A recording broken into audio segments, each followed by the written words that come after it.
talaga, Jonah. Grabe ka, wisit ka. Kamusta mga idol? Here we go again, Mark Anthony TV. Please like and subscribe. Andito na naman tayo mga idol sa panibago nating video kung saan nag-live nga itong si Bugito patungkol kay Jonah Renz Jacob, kung saan siya ay naglabas ng mga salita na ay kakagalit ng hip-hop community. Sino nga ba ang hindi magagalit mga idol?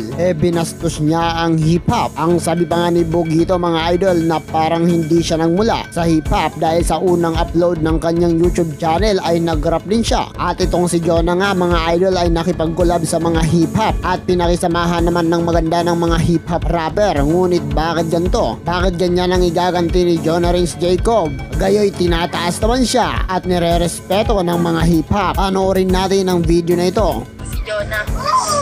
Boss, dinalagay ni Jonah sa alanganing grupo niya eh. Oo nga eh.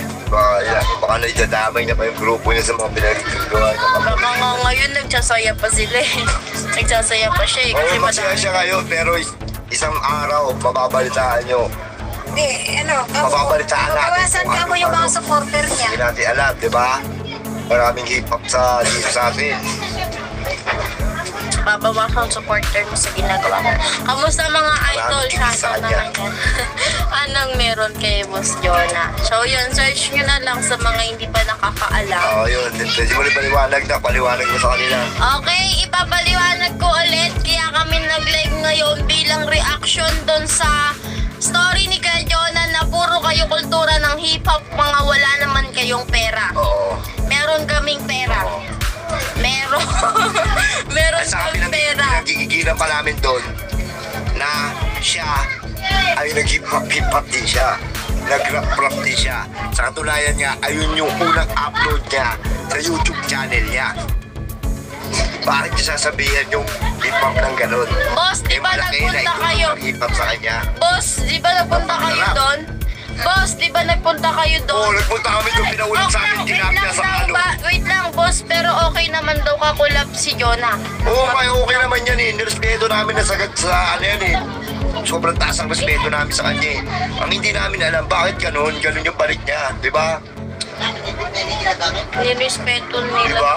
Bakit hindi man lang siya nag-isip na may nakakulab na siya ng mga hip-hop, ganun. Di ba? Pag nagra-rap si Jonah, Hindi namin alam kung bakit siya nagkaganyan ngayon. Siguro may kaaway siya na hip-hop. Dapat ayun yung pinuntirya niya, yung isa lang na kaaway niya. Mali, ang ginawa niya, nilahatan niya eh. Mga hip-hop, puro kayo kultura ng hip-hop, ganun. Ganun yung banat niya. Yun na nga guys, no? Boss, baka naman nadala sa galit, pabayaan na po natin. Tayo na lang umunawa. Hindi, ito yun na nga. Ang nasasabi ko sa kanya, mag-iingat siya kasi hindi lang naman akong galit eh. Marami kami. Marami tayo, yung mga hip-hop dito, di ba? Marami. Pati nga mga taga-ibang bansa, nagko-comment dito eh. Nagagalit sa kanya eh. Kung si mga gago nga, sinuntok ni OG Secret, eh, siya pa kaya? Sino ba siya? Oh. May mga bouncer pa siya kasama ha. Sinapak, ilaban ni Makagago sa Priceland. Diba? Sinapak si Makagago. Oh. Ano nagawa ni Makagago? Wala. Naipasalag pa ni Makagago pera niya? Hindi. Oh. Babati kayo dyan. Sa kami kaya pakiyabangan ng pera niya. Hindi niya kaya ipasalag yung pera niya. Mayabang talaga yan. Paboyan na lang natin sila. Yun lang guys, ayun na nga. Ano ang masasabi mo? Mag-comment lang. At kung isa kang hip-hop ay mag-comment lang ng hashtag respect hip-hop culture. At hanggang dito lang tayo mga idol. At kung nagustuhan mo ang video na ito ay baka pwedeng makahingi ng like and subscribe. Pindutin na rin ang notification bell para palagi kang updated sa mga video na kagaya nito. Maraming salamat.